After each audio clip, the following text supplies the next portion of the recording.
Mic सुरू करण्यासाठी चालू करा. नाही चालू करा.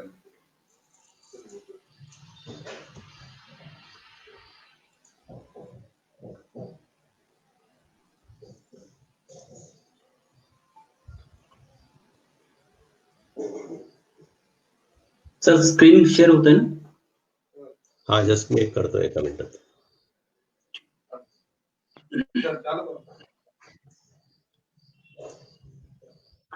काय ना माझ्या डेस्कटॉपवर आहे तो प्रेझेंटेशन, त्याला मी आता लॅपटॉपवर घेतोय.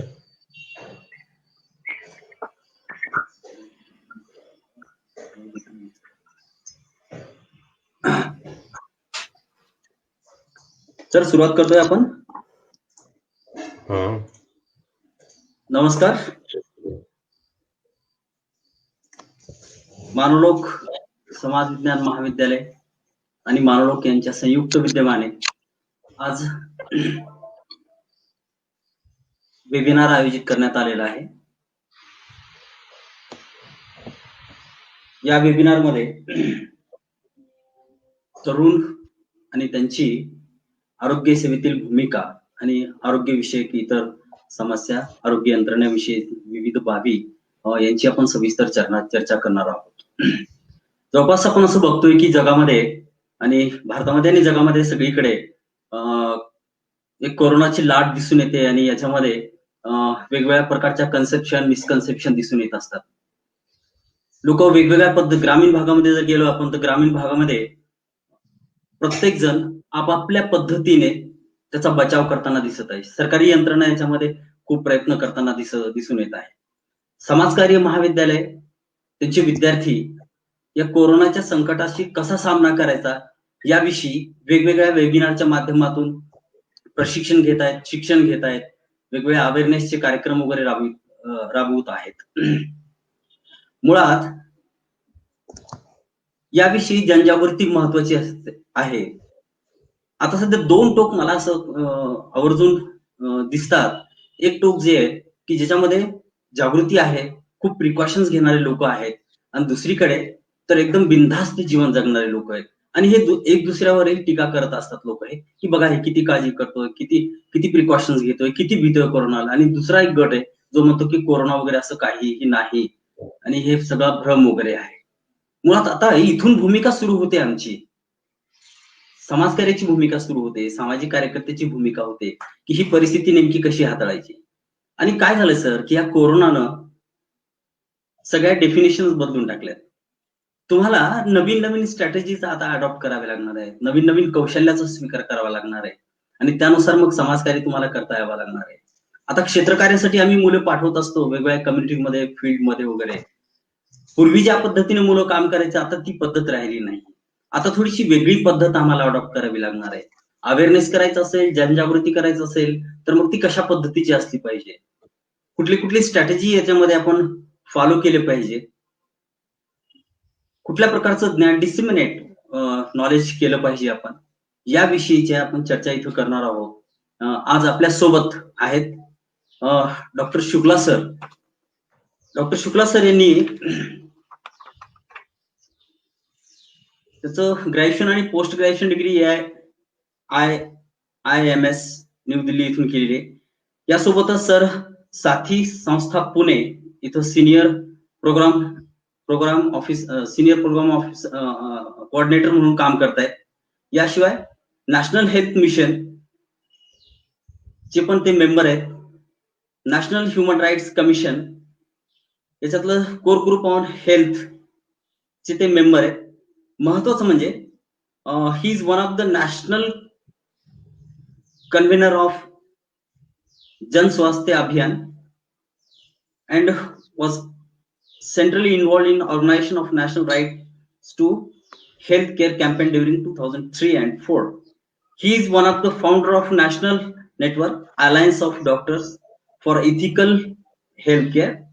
He was a member of National Committee constituted by Union Health Ministry to draft a National Health Bill in 2009 and has been member of Advisory Committee of Rajasthan and Madhya Pradesh government, providing expert input to both states for drafting pioneer right to health legislation. Dr. Shukla has co-edited, authored the book. These books are very eminent books, popular books in field of health. Review of healthcare in India, a report on health inequalities in Maharashtra, health system in India, crisis and alternatives, and the right approach to health and healthcare, along with Dr. Arun Gadre.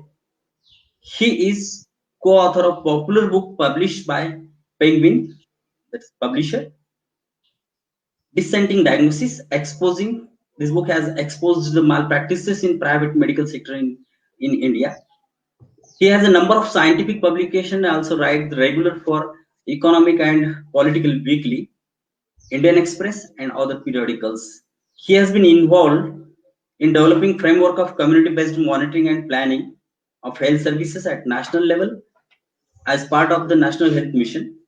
He is a member of State Mentoring Committee related to National Health Mission in Maharashtra and is leading innovative implementation of CBMP process for health system accountability in Maharashtra since 2007, which now extend over 1,000 villages across the 7 districts of the state.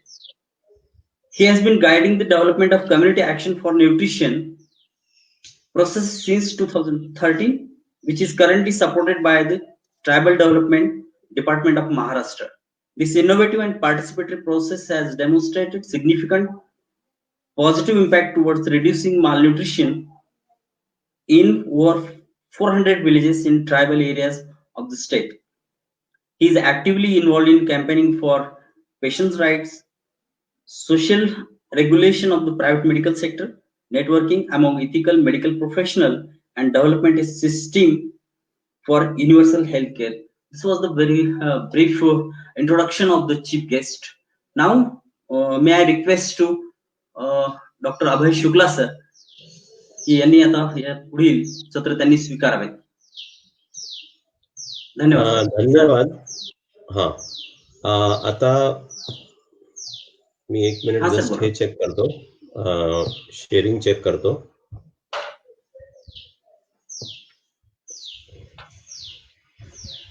तुम्हाला आता presentation दिसतंय का? नाही sir, अजून नाही दिसत. हा, आता दिसतंय? नाही, सध्या तरी स्क्रीनवर नाही आलंय ते. अच्छा, 1 मिनिट. हा, दिसतंय सर? हा, दिसतं सर. मी शेअरिंग करतोय. हा, ओके सर. ओके, फाईन, दिसतं सर. ओके. तर मानव लोकला धन्यवाद मला ही संधी देण्याबद्दल, आणि आपले सगळे जे तरुण विद्यार्थी आणि सामाजिक कार्यकर्ते आहेत त्यांच्यासोबत संवाद साधायला ही संधी मिळाली आहे, त्याबद्दल मी आभारी आहे. आणि मी मराठीमध्ये बोलणार आहे, पण माझं प्रेझेंटेशन इंग्लिशमध्ये आहे. पण मला असं वाटतं की मी मराठीत बोललो आणि इंग्लिशमध्ये प्रेझेंटेशन दाखवलं तर सगळ्यांना ते समजू शकेल. आणि जसं सर आता म्हणालेत, तर कोरोना जो संकट आहे, कोविडचा जो पूर्ण एक संकट आहे, त्याची जी साथ आहे भारतभर, जगभर आणि महाराष्ट्रामध्ये, या काळामध्ये तरुण काय करू शकतात आरोग्य सेवेच्या बाबतीत, आणि त्याच्यामध्ये कोणते बदल आपल्याला अपेक्षित आहेत, आणि कृती कार्यक्रम आपण काय घेऊ शकतो आपल्या गावामध्ये, आपल्या भागामध्ये, याबद्दल थोडक्यात मी थोडी मांडणी करणार आहे. त्याच्यानंतर आपण चर्चा करूया. आधी थोडेसे आपल्याला या परिस्थितीबद्दलचे काही तथ्य आपण बघायला पाहिजे. तर कोविडच्या काळामध्ये आपल्याला संपूर्ण देशातून आणि महाराष्ट्रातून सतत अशा बातम्या बघायला मिळत आहेत, जिथे कोरोना बाधित जे लोक आहेत त्यांची संख्या झपाट्याने वाढत आहे. शहरांमध्ये जास्त वाढली आहे, पण आता ग्रामीण भागांमध्ये सुद्धा वाढत आहे. आणि बऱ्याच जणांचा मृत्यू सुद्धा होत आहे. आणि मृत्यू जे होत आहेत त्याच्या मागे काही ठिकाणी तरी त्यांना वेळेवर उपचार न मिळाल्यामुळे किंवा नीट उपचार न मिळाल्यामुळे सुद्धा हे मृत्यू होत आहेत. आणि एकूण आपली संपूर्ण महाराष्ट्रामध्ये जी परिस्थिती आपल्याला सध्या दिसत आहे, तर आपण इथे का पोहोचलोय? आणि महाराष्ट्र म्हणजे संपूर्ण देशातले सर्वात जास्त कोविडचे जे केसेस आहेत, कोरोनाचे केसेस हे महाराष्ट्रात आहेत आणि सर्वात जास्त मृत्यू सुद्धा महाराष्ट्रात होत आहेत. तर ही परिस्थिती आपण इथपर्यंत पोहोचलोय. आता काहीतरी करायला पाहिजे आणि पुढे सुद्धा अशी परिस्थिती येणार नाही ह्यासाठी सुद्धा आपण काहीतरी करायला पाहिजे. तर ते त्याच्यासाठी आपण थोडा समजून घेऊ की ह्या परिस्थितीत आपण का पोहोचलो. हे कालचे आकडे आहेत. देशभरातले वेगवेगळे राज्य, जे मोठे राज्य आहेत जिथे कोविडचे जास्त केसेस झालेले आहेत, आणि आजची बातमी आहे की आपण 10 लाखाचा आता आकडा क्रॉस केलाय. ही कालची होती की 9,90,000च्या रेंजमध्ये महाराष्ट्रातले केसेस होते. आज ते 10 लाख क्रॉस केलेले आहेत आणि त्या मानाने इतर राज्यांमध्ये 1 लाख, 2 लाख, 4 लाख या रेंजमधले केसेस आहेत. महाराष्ट्राने मात्र 10 लाखच्या क्रॉस केलेला आहे आकडा आणि ही आता परिस्थिती आहे. तर आपण थोडस जर मागे वळून बघितलं तर केरळ जो राज्य आहे तिथे खरं म्हणजे कोविडची सुरुवात भारतामध्ये केरळ पासून सुरू झाली आणि केरळमध्ये जे केसेस होते आणि महाराष्ट्रामध्ये जे केसेस होते, मार्च मध्ये हा आकडा एकसारखा होता. जवळजवळ एकसारखीच केसेसची संख्या होती. ऑल्दो महाराष्ट्र याची लोकसंख्या केरळपेक्षा 3 पेक्षा जास्त आहे, पण तरी केरळमध्ये खूप केसेस होते मार्चमध्ये. पण त्यानंतर केरळने काहीतरी केलं जे महाराष्ट्राने केलं नाही आणि त्यामुळे एप्रिलमध्ये, आणि एप्रिल पासून जर आपण आकडा बघितला तर केरळमध्ये केसेसची संख्या खूप कमी आहे आणि महाराष्ट्रामध्ये झपाट्याने मात्र केसेस वाढत गेले कोविडचे. आणि लोकांची कोविडचे जे रुग्ण होते त्यांच्या मृत्यूचं प्रमाण पण खूप वाढत गेलं. काय बदल होता म्हणजे केरळ सुद्धा आपल्या देशातलंच एक राज्य आहे. तिथे काहीतरी केलं गेलं ज्यामुळे तिथे नियंत्रणात आलं कोविड, आणि महाराष्ट्रात ते केलं गेलं नाही व्यवस्थित. त्यामुळे आजची परिस्थिती आहे, हे कालचे आकडे आहेत, महाराष्ट्रामध्ये कोविडमुळे 28,000 पेक्षा जास्त लोकांचा मृत्यू झालेला आहे, देशात सर्वात जास्त. आणि केरळमध्ये हा आकडा 400 पेक्षाही कमी आहे. म्हणजे जर आपण तुलना केली 28,000 आणि 400, म्हणजे हत्ती आणि माणूस असं आपण या संख्यांचा आकड्यांची तुलना करू शकतो. एवढा मोठा एक आपल्याला कॉन्ट्रास्ट दिसतोय. 70 पटहून जास्त केसेस महाराष्ट्रात आहेत. असं का घडलंय हे थोडंसं आपण बघायला पाहिजे. तर हे समजण्यासाठी आपल्याला बघायला लागेल की पहिली गोष्ट, आपलं सरकार आरोग्यावर किती खर्च करतो आणि देशातले इतर देश, जगातले इतर देश किती खर्च करतात. दरवर्षी एका माणसामागे क्युबा $883 खर्च करते. Brazil, south Africa, Mexico, China, Malaysia, Thailand हे साधारणपणे $200 ते $400 खर्च करतात. त्यानंतर दक्षिण पूर्व एशिया जिथे आपण आहोत, south Asia, south east Asia, इथे सरासरी प्रमाण $120 आहे. भूटान $72 खर्च करतात. श्रीलंका आपला शेजारचा देश आहे, जवळजवळ $70 खर्च करतात. भारतामध्ये मात्र फक्त $19 दरवर्षी सरकार खर्च करते, केंद्र आणि राज्य सरकार मिळून. एवढं कमी जर आपण आरोग्य सेवेवर खर्च करत असलो तर लोकांना चांगली आरोग्य सेवा, व्यवस्थित आरोग्य सेवा कशी मिळणार. साध्या काळात सुद्धा मिळत नाही तर कोविडच्या काळामध्ये काय होणार आहे याची कल्पना आपण करू शकतो. पण भारतात सुद्धा सगळ्या राज्यांची परिस्थिती एकसारखी आहे का? हे भारतातले काही राज्य आहेत आणि प्रत्येक राज्याने, राज्य सरकार दरवर्षी दरडोई आरोग्यावर किती खर्च करते, किती रुपये खर्च करते. गोवामध्ये 6,000 रुपयापेक्षा जास्त आहे, मिझोरममध्ये 5,000 पेक्षा जास्त आहे, दिल्ली आणि हिमाचलमध्ये 3,000 पेक्षा जास्त आहे. संपूर्ण भारताची सरासरी 1,765 रुपये दरवर्षी सरकार खर्च करतात. महाराष्ट्रामध्ये मात्र हा आकडा फक्त 1,266 रुपये आहे, म्हणजे राष्ट्रीय सरासरीपेक्षाही 500 रुपये कमी. आपण प्रगत राज्य आहोत, आपण श्रीमंत राज्य आहोत, पण आरोग्यावर खर्च करण्याच्या बाबतीत आपण काय आहोत हे तुम्हीच आता याबद्दल निर्णय घेऊ शकता. हे आकडे बघून या परिस्थितीमुळे महाराष्ट्रामध्ये सार्वजनिक आरोग्य सेवा, सरकारी आरोग्य सेवा ही कायम गेल्या 3 दशकांपासून कमजोर झालेली आहे, कमकुवत झालेली आहे आणि त्याचे परिणाम आपण कोविडच्या काळामध्ये आता भोगत आहोत. दर लाख लोकसंख्येमागे किती सरकारी डॉक्टर्स आहेत भारताच्या वेगवेगळ्या राज्यांमध्ये? मिझोराम आणि सिक्कीममध्ये 45 डॉक्टर आहेत, सरकारी डॉक्टर. गोवामध्ये 32 आहेत, दिल्लीमध्ये 41 आहेत, हिमाचलमध्ये 21 आहेत, तमिळनाडू आणि केरळमध्ये 15 आहेत आणि महाराष्ट्रामध्ये फक्त 6 आहेत. म्हणजे आपण कोणत्या कॅटेगरीमध्ये आहोत? बिहार, छत्तीसगड आणि युपी यांच्यासोबत आपण उभे आहोत. आरोग्य सेवांच्या बाबतीत महाराष्ट्र प्रगत राज्य नाही, महाराष्ट्र गरीब राज्य आहे असं आपल्याला म्हणायला लागेल. गरीब म्हणजे राज्य श्रीमंत आहे, पण आरोग्य सेवेवर खर्च करण्याच्या बाबतीत प्रचंड गरीब आहे आणि त्यामुळे अशी कमकुवत आरोग्य सेवेची परिस्थिती आपल्याला दिसते. आणि जेव्हा सरकारी आरोग्य सेवा कमकुवत होतात तेव्हा खाजगीकरण वाढतं. हा एक महत्वाचा मुद्दा आहे. आता बघा, इथे जे हिरव्या रंगामध्ये जे आकडे दिसत आहेत प्रत्येक राज्याचे, ते म्हणजे सरकारी सेवेमध्ये जाणाऱ्या लोकांचं प्रमाण.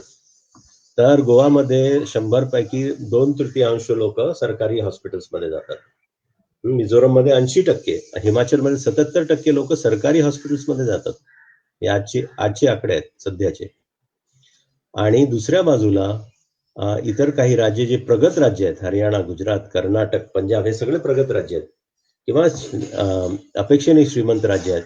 इथे साधारण 25 ते 30% आहे प्रमाण. आणि महाराष्ट्रामध्ये फक्त 22% लोक हॉस्पिटलसाठी सरकारी सेक्टरमध्ये जातात. जवळजवळ 80% लोक प्रायव्हेट म्हणजे खाजगी हॉस्पिटल्समध्ये जातात. कारण सरकारी आरोग्य सेवा कमकुवत असल्यामुळे सरकारीमध्ये जाणे लोकांना भाग पडतं आणि अशा पद्धतीने खाजगीकरण मोठ्या प्रमाणावर आरोग्य सेवेचं झालेलं आहे आणि हेच आजाराचं निदान आपण म्हणू शकतो काही प्रमाणात.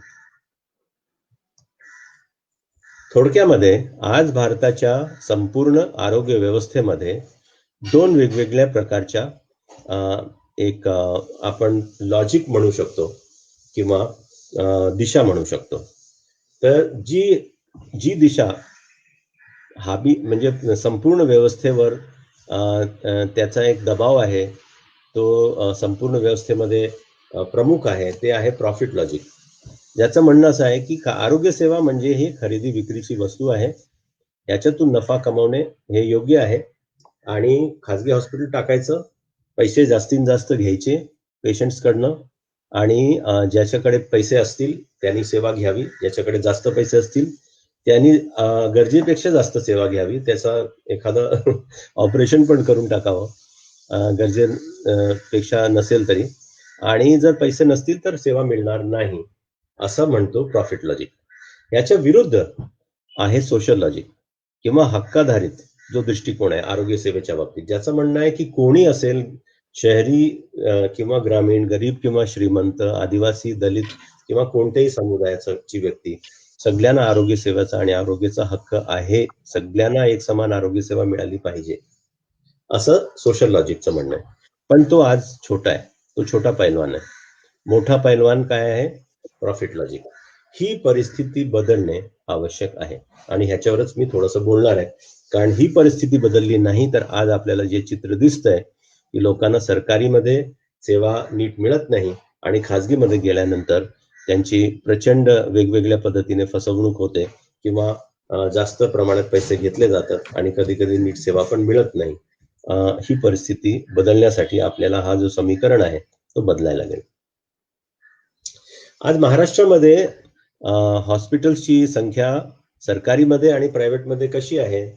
कारण कोविडच्या काळामध्ये हे महत्वाचं आहे. तर आपण जर बघितलं तर आज व्हेंटिलेटर असलेले जे बेड्स आहेत सगळे मिळून, हे कोविडच्या काळाचे जस्ट आधी सुरुवातीचे आकडे आहेत, त्यानंतर काही म्हणून वाढलंय, पण तरी आपण बघितलं तर साधारणपणे 1300 बेड्स पब्लिक हॉस्पिटल्समध्ये होते संपूर्ण महाराष्ट्रात आणि प्रायव्हेटमध्ये 4500, म्हणजे जवळजवळ तिप्पट पेक्षा जास्त. तर तसंच आयसीयू बेड्सची परिस्थिती आहे, तशीच ओव्हरऑल हॉस्पिटल्सची परिस्थिती आहे. तर या परिस्थितीमध्ये एक मोठ्या प्रमाणावर जो खाजगीकरण झालाय त्याच्यामुळे लोकांना त्यांच्या आरोग्य सेवेचा हक्क मिळण्यामध्ये एक मोठी बाधा तयार होते. आणि ही जी खाजगी आरोग्य सेवा आहे ह्याचे आपल्याला दिसत असतील, काही अनुभव असतील की कोविडच्या काळामध्ये खूप मोठे कॉर्पोरेट हॉस्पिटल्स, मोठे प्रायव्हेट हॉस्पिटल्स यांच्यामुळे लोकांना काही आधार मिळाला असं नाहीये. उलट ह्यांच्यापैकी काहींनी आपल्या दवाखाने बंद केले किंवा सेवा कमी केल्या किंवा पेशंट ऍडमिट करून मोठ्या प्रमाणावर नफा कमवणे, मोठी जास्त फी आकारणे, अशा पद्धतीने आपल्याला अनुभव आलेले असतील. काही प्रायव्हेट जे लॅब आहेत तिथे सुद्धा प्रयोगशाळा ज्या आहेत तिथे सुद्धा मोठ्या प्रमाणावर कोविडचे टेस्टिंगसाठी पैसे घेणे. तर ते म्हणजे जो खाजगी आरोग्य सेवेचा जो आजार आधीपासून होता तो आजार आता वाढलेला आहे कोविडच्या काळामध्ये. आणि म्हणून खाजगी दवाखान्यांमध्ये रुग्णांच्या हक्कांसाठी चळवळीची गरज आहे. पेशंट्स राईट्स याच्यावर काम करण्याची गरज आहे आणि जन आरोग्य अभियाननी हे काम इतर वेगवेगळ्या संस्था, संघटना, महाराष्ट्रातले वेगवेगळे कार्यकर्ते त्यांनी ह्याच्यामध्ये सामील होऊन ते हे मुद्दा उपस्थित करतायत. आणि महाराष्ट्रामध्ये एक मोठा जो एक महत्वाचा मुद्दा आहे की खाजगी दवाखान्यांवर नियंत्रण आणण्यासाठी एक पेशंट्स राईटसाठी क्लिनिकल एस्टॅब्लिशमेंट ऍक्टची गरज आहे. म्हणजे खाजगी दवाखान्यांचं नियंत्रण होईल, तिथे फी जी घेतली जाते त्याच्यावर काहीतरी आळा बसेल आणि रुग्ण हक्क स्थापित होतील. यासाठी एक कायदा महाराष्ट्रामध्ये गेल्या 15 वर्षापासून वेगवेगळे राजकारणी, वेगवेगळे सत्ताधारी चर्चा फक्त करतायत. याचा मसुदा गेल्या 6-7 वर्षापासून तयार आहे, 6 वर्षापासून तयार आहे, पण तो कम्प्युटरवर पडून आहे. त्याला विधानसभेत आणून आणि कायदा करणे हे मागच्या सरकारला जमलंच नाही 5 वर्षामध्ये. या सरकारला सुद्धा जमतं की नाही माहित नाही. ह्याची मागणी मोठ्या प्रमाणावर आपण करण्याची गरज आहे की महाराष्ट्रामध्ये खाजगी दवाखान्यांचे नियंत्रण करण्यासाठी क्लिनिकल एस्टॅब्लिशमेंट ऍक्ट लवकरात लवकर आणलं पाहिजे. आणि त्याच्यासोबत एक महत्वाचा मुद्दा आहे पेशंट्स राईट्स चार्टर, रुग्ण हक्कांची सनद. आणि हे नॅशनल ह्युमन राईट्स कमिशन म्हणजे राष्ट्रीय मानव अधिकार आयोग जो आहे त्यांनी अशी एक सनद जाहीर केली आहे. आणि त्याला जे जे आरोग्य मंत्रालय आहे त्यांनी सुद्धा ही सनद थोड्या कमी स्वरूपामध्ये पण मान्य केली आहे की प्रत्येक खाजगी किंवा सरकारी कोणताही दवाखाना असेल त्यांनी हे अधिकार द्यायला पाहिजेत आणि लोकांना हे अधिकार आहेत. तुम्ही खाजगी दवाखान्यात जरी गेला तर तुम्हाला सगळी माहिती मिळायला पाहिजे, तुम्हाला सगळे रेकॉर्ड्स आणि रिपोर्ट्स मिळायला पाहिजेत. इमर्जन्सी असेल, ऍक्सिडेंट असेल तर तिथे सेवा आधी मोफत मिळाली पाहिजे. तिथे ऍडव्हान्स मागणे किंवा पैसे मागणे सुरुवातीला हे पूर्णपणे बेकायदेशीर आहे. आणि सर्व इतर प्रकारचे पण हक्क त्याच्यामध्ये 17 हक्क आहेत. या स्लाइडमध्ये काही समोर ते दिसत नाहीत. तर ह्याच्याबद्दलचं एक पोस्टर आपलं मराठीमध्ये सुद्धा आहे, जन आरोग्य अभियान आणि जनस्वास्थ्य अभियानाचं, ज्याच्यामध्ये सगळे हक्क दिलेले आहेत. आणि ह्या रुग्णांचे हक्क आता प्रस्थापित करणे, ह्याची मागणी करणे ह्याची गरज आहे. हे हक्क जर पाळले गेले तर बऱ्याचशा पेशंट्सची आणि नातेवाईकांची जी फसवणूक होते किंवा वेगवेगळ्या पद्धतीने प्रायव्हेट हॉस्पिटल्समध्ये त्यांना जे सध्या हक्क मिळत नाहीत हे हक्क मिळू शकतात. आणि यासाठी वेगवेगळी आंदोलनं महाराष्ट्रामध्ये आणि देशाच्या पातळीवर सुद्धा झालेली आहेत. त्यानंतर जी सरकारी आरोग्य सेवा आहे ती सुधारण्यासाठी सुद्धा एक मोठा एक प्रयोग महाराष्ट्रामध्ये गेल्या 13 वर्षापासून चालू आहे, म्हणजे लोकाधारित देखरेख आणि नियोजन आरोग्य सेवांवर. हे 17 जिल्ह्यांमध्ये आहे. याच्यामध्ये 1200 गावं सामील आहेत.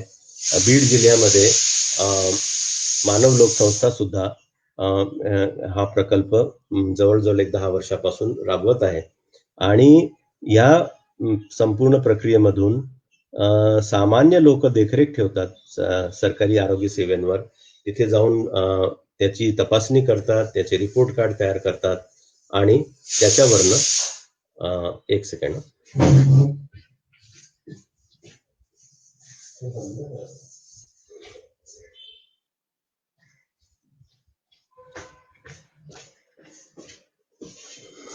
ही प्रक्रिया गेल्या 13 वर्षापासून चालू आहे.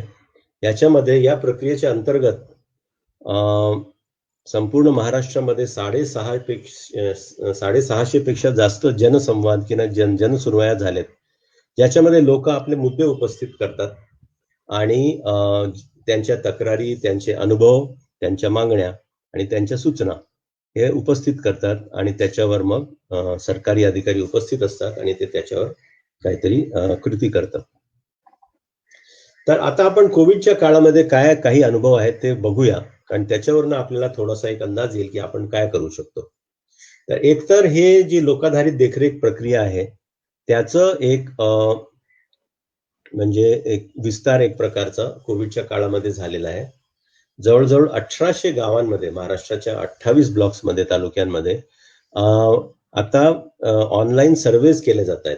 म्हणजे गावामध्ये रेशनिंगची काय परिस्थिती आहे, सगळ्यांना रेशनिंगचे अन्नधान्य मिळत आहेत का, आरोग्य समित्यांची परिस्थिती काय आहे, आशा जे आहेत त्यांचं काम कसं चाललेलं आहे, त्यांना काय अडचणी येत आहेत, अशा वेगवेगळ्या मुद्द्यांवर मोबाईलच्या माध्यमाने एक साधे मोबाईल सुद्धा जे असतात त्याच्यामध्ये म्हणजे स्मार्टफोन पण जे त्याच्यावर ऍप घेऊन आणि गुगल फॉर्मच्या माध्यमाने असे वेगवेगळे सर्व्हे सुरू झालेत आणि ते सर्वे करून मग त्याच्यामधून जे मुद्दे पुढे आलेले आहेत ते अधिकाऱ्यांना मग हे मुद्दे सांगितले जातात आणि त्याच्यावर मग काहीतरी कृती होते. जिथे लोकांना सेवा मिळत नाही तिथे सेवा मिळायला सुरुवात होते.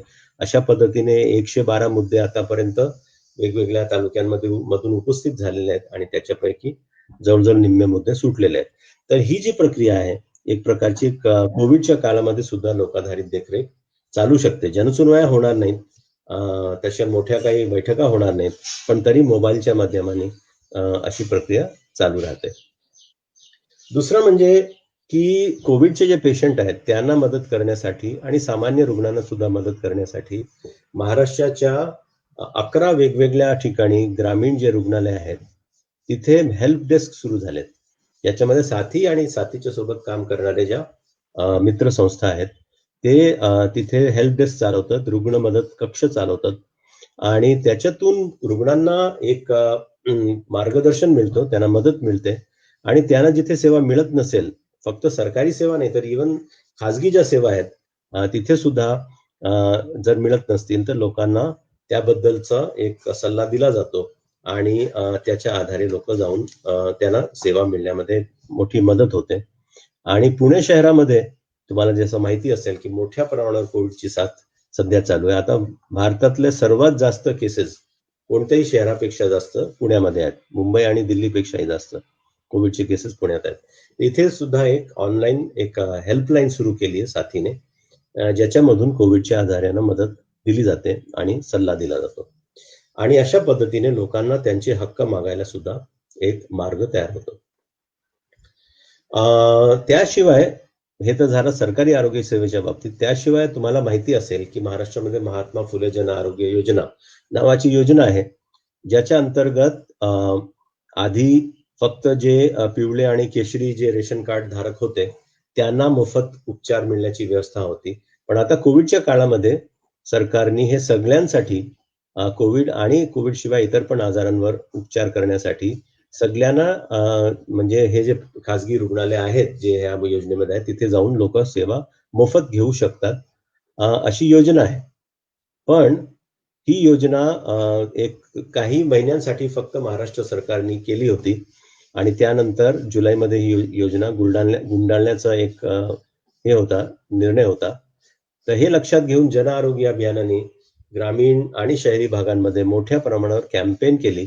लोक एकत्रित येऊ शकत नाही या काळामध्ये, पण मोठ्या प्रमाणावर शेकडो लोकांनी SMS पाठवले आणि आपल्या हातामध्ये पोस्टर घेऊन दाखवले आणि त्याचे फोटो काढले आणि ते आरोग्य मंत्र्यांकडे पाठवले. अशा शेकडो फोटो आणि शेकडो SMS आरोग्य मंत्र्यांकडे गेले आणि ह्यानंतर महाराष्ट्र सरकारने मग हे केलं, जाहीर केलं की आता ही जी योजना आहे सगळ्यांना मोफत सेवा देण्याची ती 3 महिन्यांनी वाढवण्यात आलेली आहे. पण ह्याच्यावर अजूनही देखरेख ठेवण्याची गरज आहे, हे बघण्याची गरज आहे की खरोखर लोकांना ही सेवा मिळते की नाही आणि जर मिळत नसेल तर त्यासाठी सतत प्रयत्न करण्याची गरज अजून आहे. यानंतर कोविडवर उपचारासाठी पुणे शहरामध्ये ज्या प्रकारच्या अडचणी येत आहेत आणि तिथे विशेष करून जे सरकारी दवाखाने आहेत ते एका बाजूला एवढे कमकुवत आहेत की संपूर्ण पुण्यामध्ये जेवढे कॉर्पोरेशनचे दवाखाने आहेत तिथे एकही ICU बेड नाहीये. आजच्या काळामध्ये. फक्त ससून रुग्णालयामध्ये आहेत, पण बाकी सगळे जे 10 कॉर्पोरेशनचे हॉस्पिटल्स आहेत, एकही आयसीयू बेड नाही. आणि दुसऱ्या बाजूला एक जवळजवळ 80 कोटी रुपये एक जम्बो हॉस्पिटलला दिले गेले आणि तो जम्बो फेलियर झाला. तिथे काही नीट सेवा लोकांना मिळाली नाही. अशा वेगवेगळ्या मुद्द्यांना घेऊन कोरोना विरोधी जन अभियान नावाचा एक व्यासपीठ पुण्यामध्ये चालू आहे, ज्याच्या माध्यमाने लोकांना वेगवेगळ्या प्रकारचे जे अडचणी येत आहेत त्याला घेऊन अधिकाऱ्यांना भेटणे आणि त्याशिवाय अगदी कोविडच्या काळात सुद्धा काही हे केले गेलेले आहेत, काही निदर्शनं केली गेली आहेत. आता ह्याचं मला तर दिसत नाही, ते होत नाही. एनिवे, हे व्हिडिओ आहे. तर शेवटी कोविडच्या काळामध्ये आरोग्य हक्कांवर काम करण्याची गरज अजून वाढलेली आहे. सरकारी आरोग्य सेवेवर खूप ताण आहे आणि तिथे लोकांना, कोविडच्या रुग्णांना आणि इतर रुग्णांना सुद्धा अडचणी येत आहेत सेवा मिळण्यामध्ये. लॉकडाऊनमुळे सुद्धा बऱ्याचशा काही अडचणी आलेल्या आहेत. आणि दुसऱ्या बाजूला जे खाजगी आरोग्य सेवा आहे तिथे लोकांना वेगवेगळ्या प्रकारचे इतर अडचणी येत आहेत. तर ह्या सगळ्या परिस्थितीमध्ये आरोग्य हक्कांची मागणी करणे हे अतिशय महत्वाचं आहे. एका बाजूला सरकारी आरोग्य सेवा ही बळकट झाली पाहिजे, इथून लोकांना नीट चांगली मोफत सेवा मिळालीच पाहिजे. आणि दुसऱ्या बाजूला जे खाजगी हॉस्पिटल्स आहेत तिथे सुद्धा लोकांचे हक्क आहेत, रुग्णांचे हक्क आहेत, त्यांचं नियंत्रण व्हायला पाहिजे. तिथे सुद्धा लोकांना त्यांची हक्काची सेवा मिळाली पाहिजे.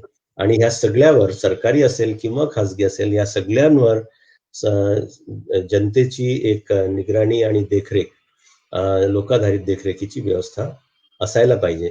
ह्याबद्दलच्या मागण्या आपण करू शकतो. तर म्हणून आता महाराष्ट्रामध्ये, जसं आपण बजेटचा मुद्दा सुरुवातीला बघितलं की महाराष्ट्रामध्ये आरोग्याचं बजेट खूप कमी आहे, राष्ट्रीय सरासरीपेक्षाही कमी आहे दरवेळी जर बघितलं तर. ही वाढवण्याची मागणी एक महत्वाची मागणी. आणि त्याचसोबत जो स्टाफ आहे, स्टाफची खूप कमतरता आहे. तुम्हाला माहिती असेल की महाराष्ट्रामध्ये फक्त पब्लिक हेल्थ डिपार्टमेंटमध्ये 15,000 पेक्षा जास्त पदं रिक्त आहेत. तर ही पदं भरायला पाहिजे. जे कंत्राटी पद्धतीने कर्मचाऱ्यांना ठेवलं जातं त्यांना रेग्युलर करायला पाहिजे. आणि ग्रामीण भागांमध्ये, शहरी भागांमध्ये सार्वजनिक रुग्णालय वाढवायला पाहिजेत. आणि त्याच पद्धतीने जे प्रायव्हेट हॉस्पिटल्स आहेत त्यांना कोविडच्या काळामध्ये सरकारने खरं म्हणजे ताब्यात घेतलं पाहिजे आणि तिथे सगळ्या कोविड आणि नॉन कोविड पेशंट्सना मोफत सेवा देण्याची व्यवस्था केली पाहिजे. आणि जर हे सगळीकडे जरी नसेल तरी सगळ्या खाजगी दवाखान्यांमध्ये सगळ्या सेवांवर एक दरांचं नियंत्रण यायला पाहिजे. तसं निर्णय आहे सरकारचं, पण ते खूप व्यवस्थित काही अजून लागू होत नाहीये. त्याची अंमलबजावणी म्हणजे सुधारण्याची गरज आहे. आणि जे फ्रंटलाईनवर काम करणारे आरोग्य कर्मचारी आहेत, नर्सेस आहेत, डॉक्टर्स आहेत, इतर कर्मचारी आहेत, आशा आहेत, यांची सुद्धा परिस्थिती सुधारण्याची गरज आहे.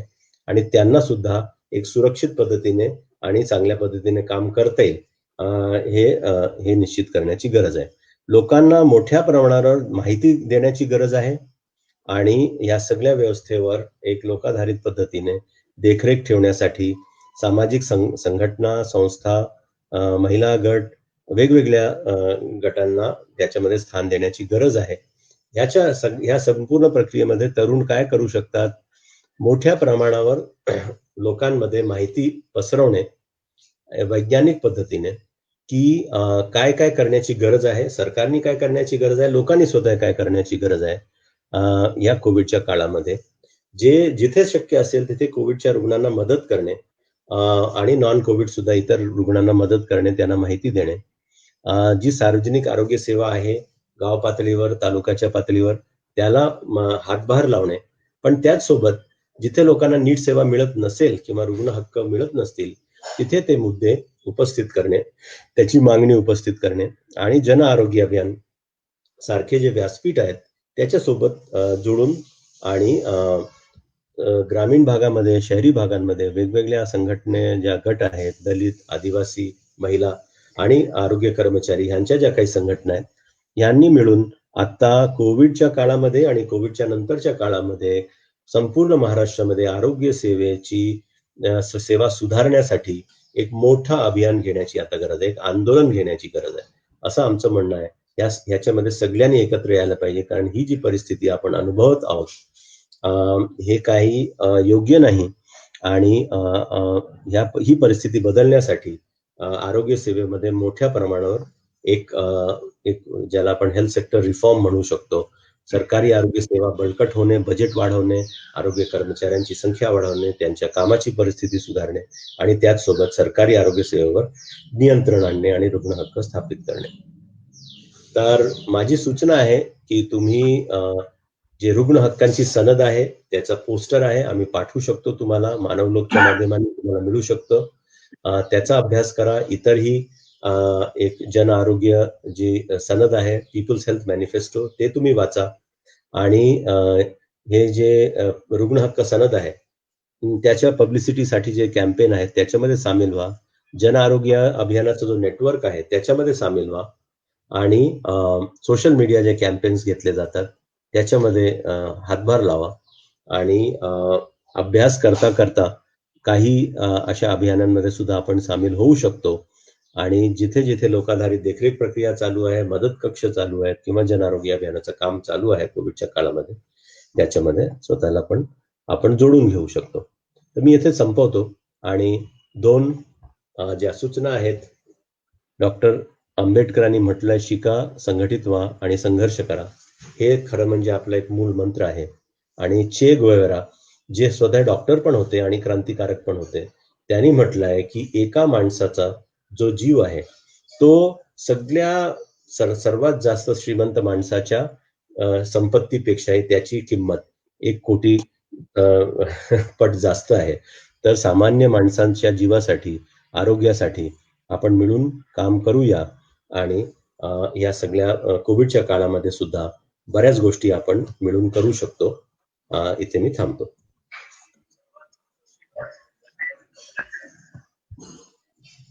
धन्यवाद सर.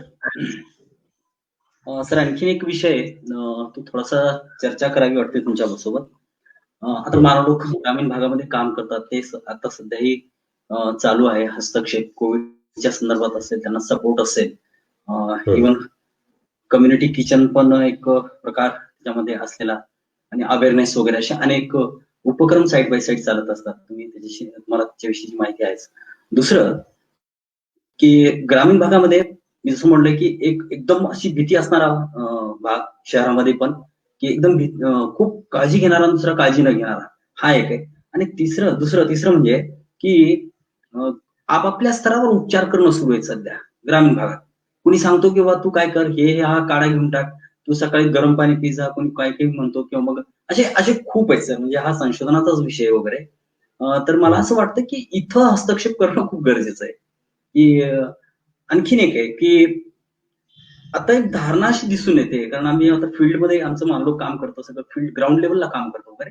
असं आढळून आलंय की एखादा पेशंट जर आजारी पडला तर शक्यतो ते दाखवत नाही. आणि एक असा गैरसमज आहे की इन केस जर एखादा आजारी असणारा व्यक्ती जर सिव्हिल हॉस्पिटलमध्ये गेला तर तो 100% त्याला पॉझिटिव्ह दाखवण्यात येत असतं.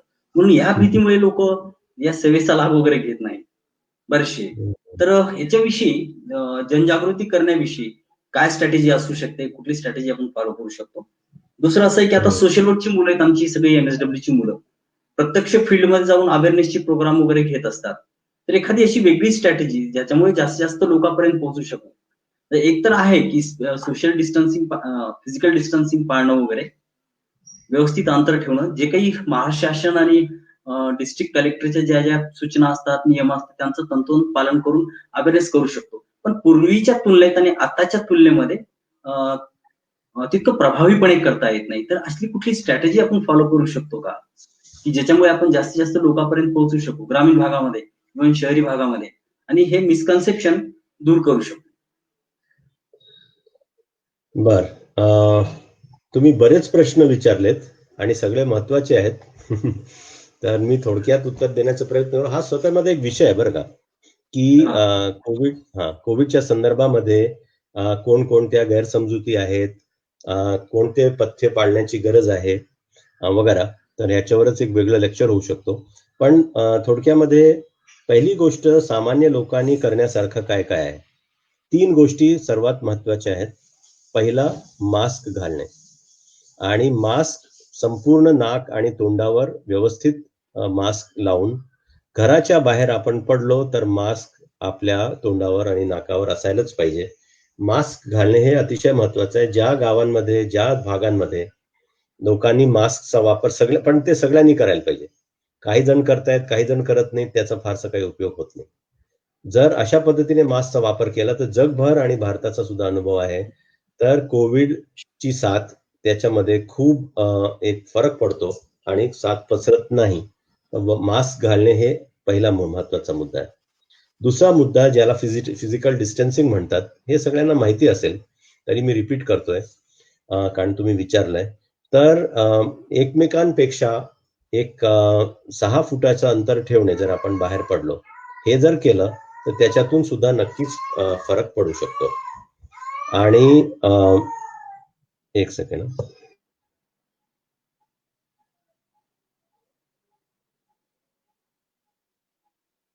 क्वेश्चन स्क्रीनवर लावलं एक क्वेश्चन लावले मला ज्यावेळेला विचारलं.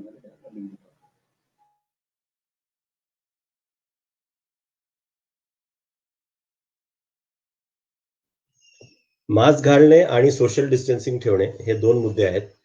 आणि तिसरं म्हणजे की जर थोडे पण काही लक्षणं असतील, ताप असेल, खोकला असेल, घशात खवखव असेल किंवा अशा प्रकारची लक्षणं असतील, तर तपासणी करून घेणे. आणि विशेष करून जे वयस्कर लोक आहेत किंवा ज्यांना इतर आजार आहेत, डायबिटीज किंवा ब्लड प्रेशर सारखे, त्यांनी जास्त काळजी करून आणि हे टेस्टिंग करून घेणे. हे 3 गोष्टी खूप महत्वाच्या आहेत. आता तुम्ही जसं म्हटलं की प्रत्येक माणूस गेला की त्याला पॉझिटिव्हच दाखवतात, असं खरं म्हणजे असू नये. आणि पण जो खरोखर पॉझिटिव्ह आहे त्याला घाबरायची गरज नाही. म्हणजे त्याच्यामध्ये असं पूर्ण घाबरून जाणे, तुम्ही बघा की कोविडचे जे आजारी असतात त्याच्यातले 99% बरे होतात आणि जे 1% ज्यांना गंभीर आजार होतो त्यांना सुद्धा जर वेळेत आपण ओळखलं, आणि म्हणून टेस्टिंगचं महत्व आहे, वेळेत जर ओळखलं तर त्यांना सुद्धा त्यांचा उपचार सुद्धा करता येतो. तर म्हणून कोविड झाला म्हणजे काहीतरी हे मृत्यूदंड आहे असं समजू नये. कोविडचे बहुतांश आजारी 99% आजारी हे बरे होतात. पण वेळेत ओळखणे हे गरजेचं आहे आणि त्यामुळे टेस्टिंगला घाबरू नये. टेस्टिंग करून घेणे हे नेहमी बरं असतं. आपल्याला कळतं की आपली परिस्थिती काय. जर कोविड नसेल तर आपण निवांत होतो आणि कोविड असेल तर वेळेत ओळखणे गरजेचं आहे. दोन्ही बाजूने टेस्टिंग करून घेणे हे महत्वाचं आहे. आणि त्यानंतर आता जर तुम्ही बघा, आता हे ग्रामीण भागामध्ये सुद्धा शक्य असावं काही प्रमाणात, शहरांमध्ये तरी चालू आहे की होम आयसोलेशन, म्हणजे दवाखान्यामध्ये त्याच्यानंतर भरती झालं पाहिजे असं नाहीये. कोविडचे बरेचसे आजारी असतात, त्यांना खूप सौम्य काही लक्षणे असतात, थोडा बारीक ताप असेल, थोडा अंगदुखी असेल, थोडा खोकला असेल, तर ते घरी जातात, घरी राहून 14 दिवस काढतात. फक्त त्यांना आयसोलेशन मध्ये ठेवायला लागतं, म्हणजे घरातल्या इतर लोकांपासून त्यांना वेगळ्या खोलीमध्ये ठेवणे.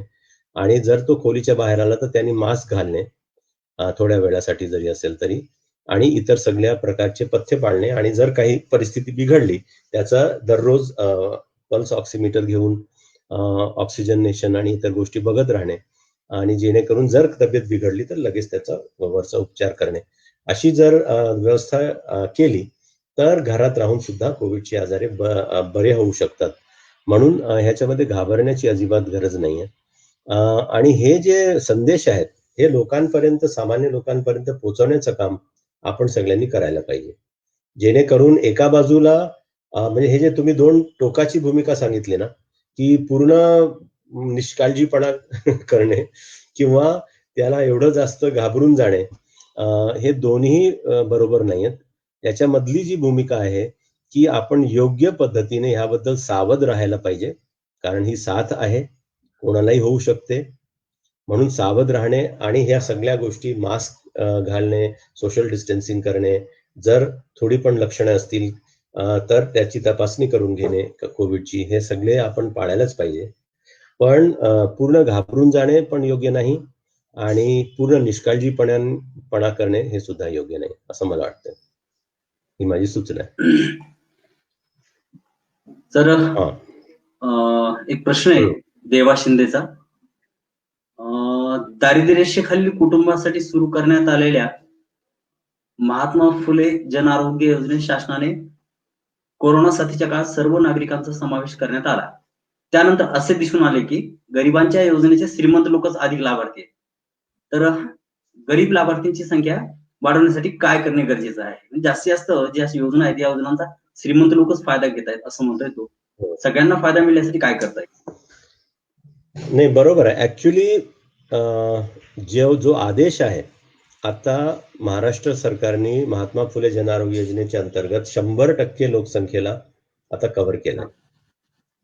तर तुम्हाला एक आयडेंटिटीचा प्रूफ लागतो, आधार कार्ड असेल किंवा इतर काही असेल. पण आता गरिबांना ही सेवा नाकारणे तर कुठल्याही पद्धतीने म्हणजे योग्य नाहीये किंवा खरं म्हणजे ते तसं होऊ नये एखाद्या गरीब रुग्णांच्या बाबतीत. पण बऱ्याच वेळेला काय असतं, लोकांना सुद्धा ह्याबद्दल पूर्ण माहिती नसते किंवा ज्यांना तुम्ही श्रीमंत म्हणतायत म्हणजे ते खरं म्हणजे थोडे शिकलेले, थोडे बोलणारे असे जे आहेत ते जाऊन मागणी करतात, ते दबाव टाकतात, ते डॉक्टरांशी काहीतरी बोलतात आणि म्हणून त्यांना सेवा मिळून जाते. आणि एखादी गावातली गरीब व्यक्ती असेल, एखादा आदिवासी असेल, एखादी महिला असेल, कदाचित त्यांना तेवढं म्हणजे सेवा मागण्याबद्दल त्यांना तेवढी माहिती नसेल किंवा तेवढं धाडस होत नसेल, तर त्यांनी ठामपणे ती सेवा मागणे, त्याची पूर्ण माहिती घेऊन त्या सेवेची मागणी करणे आणि त्यांना जमत नसेल तर त्यांच्यासोबत एखाद्या कार्यकर्त्यांनी जाऊन याबद्दल स्पष्टपणे संवाद साधणे की ही व्यक्ती काय म्हणजे सगळ्याच व्यक्तींसाठी आहे, पण ह्या पेशंटला मोफत पूर्ण सेवा मिळण्याचा आदेश आहे महाराष्ट्र सरकारचा, त्याचा GR आहे. तो GR हवा असेल तर आपण बघू शकतो, त्याचं सर्क्युलेट करू शकतो. तर हे सगळी माहिती घेऊन तिथे जर आपण नीट संवाद साधला तर नक्कीच त्या पेशंटला सुद्धा मोफत उपचार मिळू शकतो आणि मिळायलाच पाहिजे. तर ह्याबद्दल आपल्या सगळ्यांनी थोडासा अजून प्रयत्न करण्याची गरज आहे आणि सामान्य लोकांनी सुद्धा मागणी करण्याची गरज आहे. मला वाटते तो मुख्य मुद्दा आहे.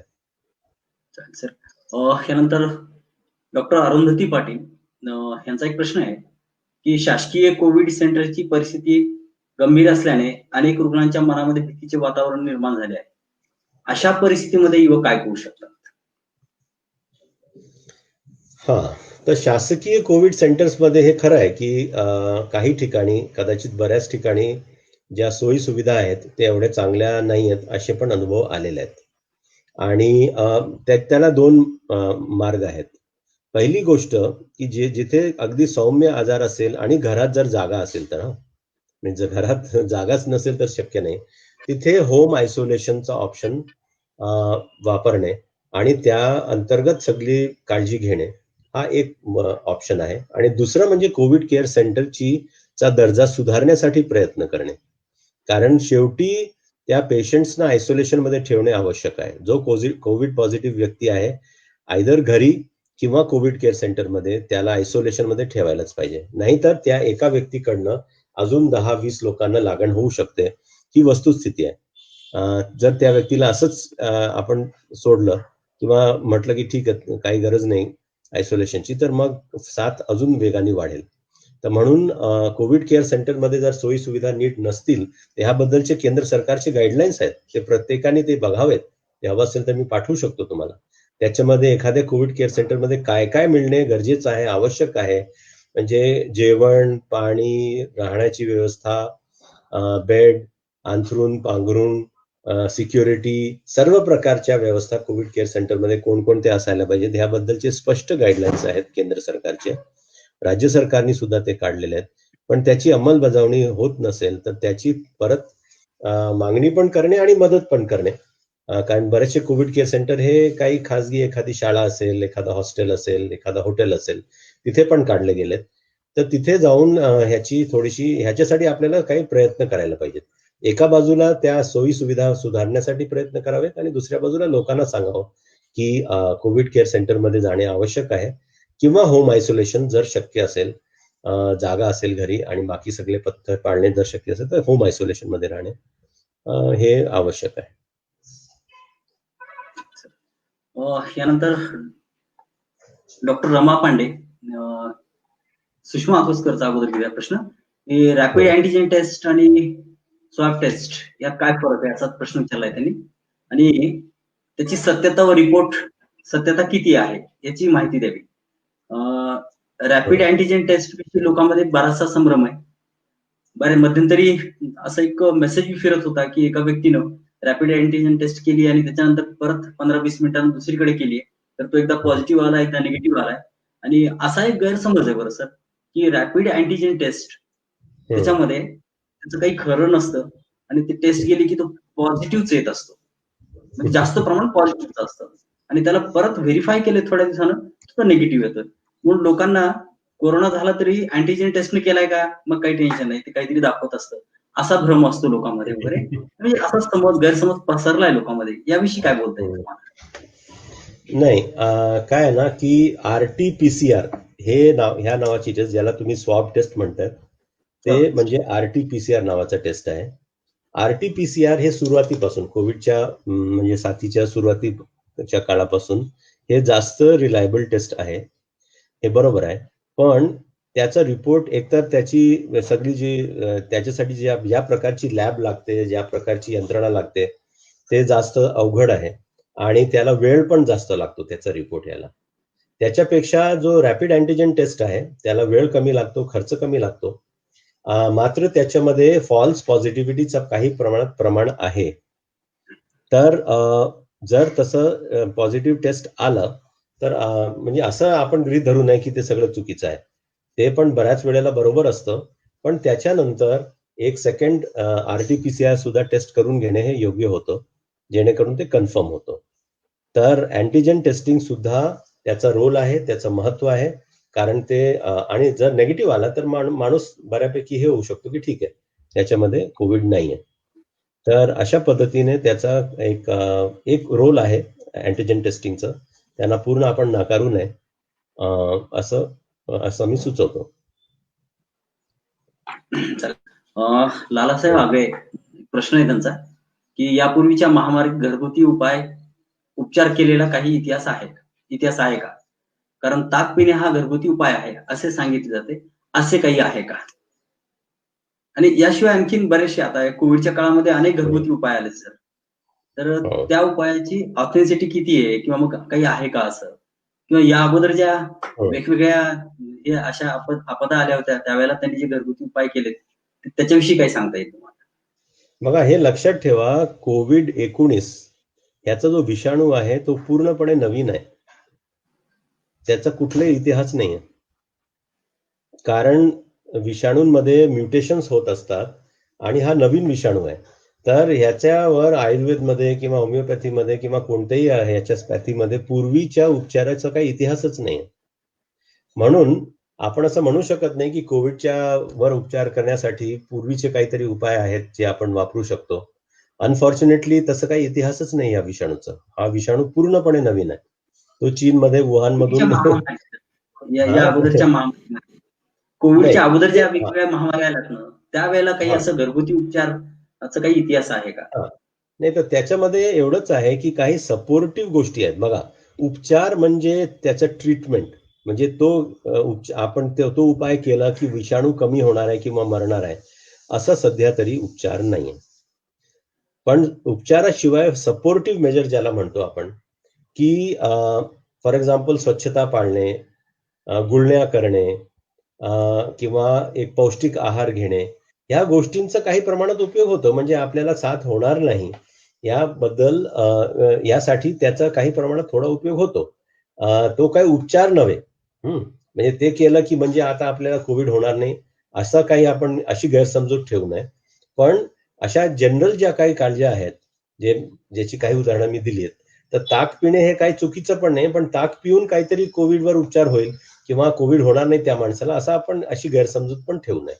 पौष्टिक आहार, चांगला पौष्टिक आहार घेणे, स्वच्छता ठेवणे, गुळण्या करणे, गरम पाणी पिणे, ह्या सगळ्या गोष्टींचा काही प्रमाणात एक सामान्य ज्याला आपण जनरल प्रिकॉशन म्हणू शकतो, ह्या पातळीवर यांचा एक मर्यादित उपयोग आहे. पण शास्त्रीय उपचारासाठी ते पर्याय नाही आहेत, हे मात्र लक्षात ठेवा. जर खरोखर म्हणजे कोविडची लक्षणं आली तर टेस्ट करून घ्यायला पाहिजे आणि त्याच्यावर व्यवस्थित उपचार करून घेतला पाहिजे. सर, पुढचा एक प्रश्न आहे की विभीषण घाडगे असं विचारतायत की खासगी आरोग्य सेवा दर याच्यावर नियंत्रण ठेवता येईल का? आणि त्याच्याविषयी असंही मांडण्यात येतं की शासनाने जे दर ठरवलेले आहेत तर ते पर्टिक्युलर उपाय आणि जी खाजगी दवाखाने वगैरे असतात त्याला इतर अनेक बाबी जोडत असतात की हे ह्या एक्स्ट्रा सर्व्हिसेस देण्यात आल्यात आणि त्याच्यामुळे हे तुमचं जे बिल आहे ते जास्त हाईक झालंय. तर याला कसं नियंत्रित करणार आपण? काय करू शकतो याविषयी आपण? बरोबर आहे. तर हे अतिशय महत्वाचा मुद्दा आहे, कारण खाजगी दवाखान्यांमध्ये असे अनुभव आहेत, जसं तुम्ही म्हणतायत, की ऍक्च्युली आता 80% जे खाटा आहेत खाजगी दवाखान्यांमध्ये, त्याच्यावर दर नियंत्रणाचा एक आदेश महाराष्ट्र सरकारने काढलेला आहे. आणि त्याचा अर्थ असा आहे की जे नियंत्रित दर आहेत त्याप्रमाणेच फक्त फी घेतली पाहिजे. पण एकतर बऱ्याच जणांना 95% लोकांना याबद्दल माहितीच नाहीये आणि ज्यांना माहिती असेल ते सुद्धा तिथे जाऊन कोणत्या पद्धतीने त्याची मागणी करायला पाहिजे ह्याबद्दल कदाचित माहिती नसेल. तर ह्याचं GR आधी तुम्ही वाचा, म्हणजे सगळ्यांनीच वाचावं. आणि त्याच्यामध्ये तपशील दिलेले आहेत की कोणत्या वेगवेगळ्या सेवा आहेत. 170 प्रोसिजर्स आहेत, म्हणजे ज्याच्यामध्ये कोविड केअर पण आहे, नॉन कोविड सुद्धा वेगवेगळे ट्रीटमेंट्स आहेत ज्याच्यावर दर नियंत्रण महाराष्ट्र सरकारने जाहीर केलंय. तर ते त्याचे दर पण दिलेले आहेत आणि कोविड केअर साठीचे दर पण दिलेले आहेत जे ठराविक आहे. तर हे पहिली गोष्ट ही माहिती असेल तर आपण दवाखान्यामध्ये जाऊन तिथल्या मॅनेजमेंटशी संवाद साधू शकतो. आपलं पेशंट भरती झाल्यानंतर किंवा त्याला भरती करताना. तर पहिली गोष्ट, महात्मा फुले जन आरोग्य योजनेच्या अंतर्गत जर आपण हे केलं, ऍडमिशन करून घेतलं तर ते जास्त चांगलं. त्याचा पहिला प्रयत्न त्याचा करावा. पण मात्र ते सर्वच खाजगी दवाखान्यांसाठी नाहीये, ते तुम्हाला माहिती असेल. त्याच्यात ठराविक दवाखाने एम्पॅनल्ड आहेत, तिथेच ती सेवा मोफत मिळू शकते. तर पहिला प्रयत्न करावा MPGAY. जर MPGAY सोडून दुसरं प्रायव्हेट हॉस्पिटल असेल तर हे जे 170 प्रोसिजर्स आहेत याचं GR बघावं आणि त्याप्रमाणे त्याच्यामध्ये जर बसत असेल तर त्याची पूर्ण केअर फ्री मिळायला पाहिजे.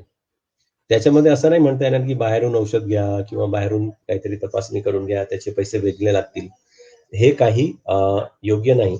आणि जर तसं एखादा प्रायव्हेट हॉस्पिटल म्हणत असेल तर लगेच आपल्या जिल्ह्यातले जे सिव्हिल सर्जन आहेत आणि DHO आहेत त्यांना संपर्क करा आणि त्यांना ही तक्रार सांगा आणि त्यांच्याकडनं जर सॉल्व्ह होत नसेल तर राज्य पातळीवरच्या अधिकाऱ्यांना संपर्क करा. त्याचे आपण तपशील देऊ शकतो तुम्हाला. तर परत तोच मुद्दा आहे की आदेश आहे पण त्याची अंमलबजावणी करण्यासाठी आपल्याला काही विशेष प्रयत्न सुद्धा करण्याची गरज आहे, पण हे शक्य आहे. एक advocate Mayur sir, advocate Mayur Bidwe यांचा मस्त प्रश्न आहे की जनतेच्या मनात जे बसलेली करण्याची एक भीती आहे आणि भीती काढण्यासाठी त्याचा निष्काळजीपणा हे काढण्यासाठी आपण काय करू शकतो? म्हणजे यांना असं म्हणायचंय की जनतेमध्ये एकीकडे प्रचंड निष्काळजीपणा आहे आणि एकीकडे प्रचंड भीती आहे. मग तो निष्काळजीपणाही कमी झाला पाहिजे आणि भीतीही कमी झाली पाहिजे. यासाठी काय करता येऊ शकतं? ह्याचा आयडियल मार्ग काय आहे ना की 2 गोष्टी करायला पाहिजेत. भीती कमी करण्यासाठी कोविड होऊन जो बरा झालेला एक माणूस आहे ना त्याचं उदाहरण ठेवलं पाहिजे. आणि त्याच्यावरनं आमचे पण मित्र आहेत, तुमचे पण असतील कोणी ओळखीची ज्यांना कोविड झाला आणि ते बरे झाले, त्यांचा अनुभव हे वाईडली पब्लिसाइज करायला पाहिजे की बरं ह्या माणसाला झाला होता कोविड, तो दवाखान्यात गेला, काही त्याला थोडा त्रास झाला, जे काय असेल ताप झाला, खोकला झाला, काय असेल, कदाचित काय उपचार झाला असेल, एखाद वेळेस थोडा गंभीर पण असेल आणि त्यानंतर तो बरा होऊन परत आलाय. म्हणजे कोविड बरा होतो. कोविड असा काही हे आजार नाही की तो एवढं खतरनाक आहे. 99% लोक बरे होतात. याचीच कॉन्क्रीट उदाहरण आपल्या तालुक्यातले, आपल्या शहरातले, आपल्या गावातले जर कोणी असेल तर त्याचं उदाहरण वाईडली पब्लिसाइज करायला पाहिजे. हे म्हणजे निष्काळजी, म्हणजे जे भीती आहे त्याच्यातून भीती थोडी कमी होऊ शकते. दुसरं जे निष्काळजीपण आहे त्याला कमी करण्यासाठी मला असं वाटतंय की जर आपल्या भागामध्ये एखादं चांगलं उदाहरण असेल, जसं पूर्वी इस्लामपूरचं उदाहरण होतं की तिथे कोविडच्या सुरुवातीच्या काळामध्ये एक पूर्ण क्लस्टर झाला होता केसेसचा. त्यानंतर तिथला जो जिल्हा प्रशासन आहे आणि तिथले जे लोक आहेत त्यांनी खूप व्यवस्थित चांगल्या पद्धतीने त्याला कंट्रोल केला आणि जवळजवळ केसेस खूप थांबले इस्लामपूरमध्ये आणि सांगलीमध्ये बऱ्याच महिन्यांसाठी. नंतर ते परत वाढले. पण तरी अशी जर उदाहरणं असतील एखाद्या तालुक्यामधली किंवा एखाद्या गावामध्ये की तिथे लोकांनी काळजी घेतली आणि कोविडचा प्रसार वाढला नाही, तर ही उदाहरणं सुद्धा आपण लोकांच्या समोर ठेवायला पाहिजे. तर एका बाजूला बरा झालेला पेशंट त्याचा अनुभव आणि दुसऱ्या बाजूला काळजी घेतलेल्या लोकांचा चांगला अनुभव, तो सुद्धा जर आपण म्हटलं की आता तुम्ही ठरवा, निष्काळजीपणी जर जर असेल तर मग कोविड वाढणार, मग त्याचे सगळे परिणाम तुम्हाला भोगायला लागणार. आणि जर आपण काळजी घेतली सगळ्यांनी मिळून आणि एकाने काळजी घेऊन पुरत नाही, सगळ्यांनी काळजी घेतली पाहिजे त्या गावातले, तर नक्कीच प्रसार कमी होतो. ह्याचे सुद्धा खूप उदाहरणं आहेत. केरळ मधले तर खूप उदाहरणं आहेत. इवन धारावीमध्ये, इस्लामपूरमध्ये इतर वेगवेगळी उदाहरणं आहेत. ती उदाहरणं सुद्धा लोकांच्या समोर ठोस उदाहरणं सांगायला पाहिजे. मला वाटतं हे 2 गोष्टी करायला पाहिजेत. सर, आता जे लोक पॉझिटिव्ह झालेत, पॉझिटिव्ह होऊन निगेटिव्ह आलेत नंतर, खरं म्हणजे याच लोकांनी जास्त प्रमाणात, सगळ्यांनी नाही म्हणतो मी, याच लोकांनी कोविड असं काहीही नसतं वगैरे असं सांगायला सुरुवात केली. त्याच्यामुळे ही लोक थोडेसे धीड झाले किंवा मग एकदम बेफिकीर बिनधास्त झाले असं म्हणायला काही हरकत नाही. काही गोष्टी आम्ही अशा बघितलेल्या आहेत आमच्या त्याच्यामध्ये झालेलं वगैरे, की 4-5 लोक झाले ते पॉझिटिव्ह आणि ज्यावेळेला ते बाहेर आलेत तर त्यांनी सांगायला सुरुवात केली की असं काही नसतं, कोविड वगैरे असं काही नसतं, त्यांनी काहीतरी केलंय वगैरे. तर ह्या प्रकारच्या प्रचारामुळे किंवा ह्या प्रकारच्या या लोकांच्या बोलण्यामुळे, म्हणजे सगळेच नाही म्हणतोय मी, की काही ठराविक लोक ते बाहेर आलेत की सांगतात की कोविड वगैरे असं काहीही नसतं. मध्यंतरी फेसबुक, युट्यूबवर आणि बऱ्याचशा सोशल मीडियावर हे लोक, पॉझिटिव्ह लोक त्यांचा व्हिडिओ व्हायरल करायचे की असं काही नाही, वी आर रिलॅक्स, काही नसतं. आणि यानं हा जो भीती होती ती भीती कमी करण्यासाठी खूप हातभार लावला असं मला वाटतं. याही गोष्टीचं थोडस म्हणजे विचार करावाच लागेल सर, की हे जे पेशंट बाहेर येणार आहेत मग ते कसं डिसिमिनेट करतात इन्फॉर्मेशन किंवा एक्सपिरियन्स वगैरे. यानंतरचा प्रश्न घेऊया सर आपण. हा, अजून एक प्रश्न होता आता दिसत होता. हो हो हो, संतोष खरात म्हणून आहे हा विचारतोय प्रश्न, की कोविड-19च्या संसर्गामुळे गंभीर गुंतागुंतीची परिस्थिती निर्माण होण्याचा सर्वाधिक धोका कुणाला आहे? तर याच्यामध्ये हे तर तुम्हाला माहिती असेल बहुतेक, की 2 प्रकारच्या लोकांना कॉम्प्लिकेशन्स होण्याचं प्रमाण जास्त आहे. पहिली गोष्ट, ज्यांचं वय 60 किंवा 65 पेक्षा जास्त आहे, जे वयस्कर लोक आहेत, त्यांच्यामध्ये गुंतागुंतीच्या कोविड होण्याची शक्यता वाढते. आणि म्हणून विशेष करून आपल्या घरातले जे वयस्कर लोक आहेत, आजोबा आहेत, आजी आहेत किंवा इतर वयस्कर लोक आहेत, त्यांना विशेष करून काळजी घेतली पाहिजे. त्यांना आयसोलेट करण्यासाठी, त्यांना इतरांपासून थोडंसं जास्त म्हणजे मास्क घालणे आणि इतर प्रकारच्या सोशल डिस्टन्सिंग ठेवणे हे काटेकोरपणे ठेवायला पाहिजे.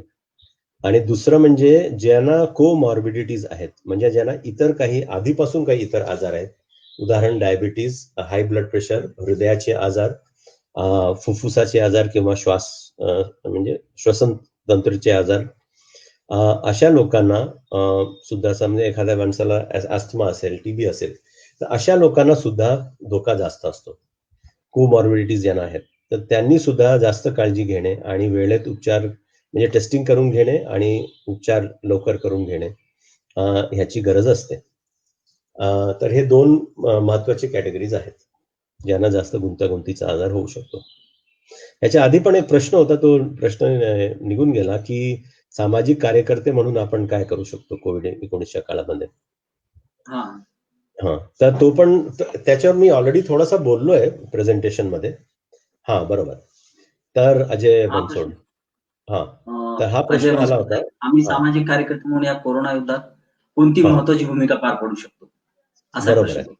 हो, तर तो महत्वाचा प्रश्न आहे. त्याच्यावर प्रेझेंटेशन मध्ये मी थोडा बोललोय, पण परत सांगतो की हा एक अवघड आणि थोडासा एक कॉम्प्लेक्स एक युद्ध आहे असं आपण म्हणूया. ह्या युद्धामध्ये असं जो दुश्मन आपल्याला समोर दिसत नाहीये, तर त्याला तोंड देण्यासाठी आपल्याला 2-3 गोष्टी करायला पाहिजेत सामाजिक कार्यकर्ता म्हणून. म्हणजे एक प्रकारच्या गोष्टी लोकांच्या सोबत आहेत, दुसऱ्या प्रकारच्या गोष्टी हे आरोग्य व्यवस्थेच्या सोबत आहेत, आणि तिसऱ्या प्रकारच्या गोष्टी हे जे आपल्या भागामधले जे राजकीय प्रतिनिधी असतील जे म्हणजे काय सरपंच असतील किंवा पंचायत समिती सदस्य असतील किंवा आमदार असतील, अशा प्रकारच्या लोकांच्या सोबत आहेत. तर सामान्य लोकांच्या सोबत आपल्याला लोकांपर्यंत ही माहिती पोहोचवणे, बैठका घेणे किंवा बैठका घेणे शक्य नसेल तर सोशल मीडियाच्या माध्यमाने लोकांपर्यंत व्हॉट्सअप मेसेजेसच्या माध्यमाने ही माहिती पोहोचवणे, योग्य प्रकारची जी वैज्ञानिक माहिती आहे या सगळ्या आजाराच्या बाबतीत आणि त्याचसोबत लोकांच्या हक्काच्या बाबतीत सुद्धा. कारण असा अनुभव आहे की लोकांना फक्त आपण लेक्चर दिला की तुम्ही हात धुवा आणि मास्क घाला आणि एवढंच सांगितलं तर ते लोकांना सुद्धा थोडासा कंटाळा येण्यासारखा होतो आणि ते चालूच आहे म्हणजे सातत्याने. याच्यासोबत तुमचे हक्क पण आहेत, जबाबदारी पण आहे आणि हक्क पण आहेत. कोविड पासून आपला जर बचाव करायचा असेल तर या जबाबदारी पण पाळायला पाहिजेत, पण त्यासोबत आपले काही हक्क पण आहेत. त्याच्याबद्दल मी थोडा बोललोय. तर मला वाटतं ह्या दोन्हीचं कॉम्बिनेशन जर लोकांना सांगितलं तर लोकांना ते जास्त पचनी पडतं आणि फक्त आपल्याला कोणीतरी भाषण देतोय किंवा काहीतरी आपल्याला सांगतायत असं सेन्स येत नाही. तर हे दोन्हीचं कॉम्बाईंड एक लोकांपर्यंत मेसेज द्यावेत.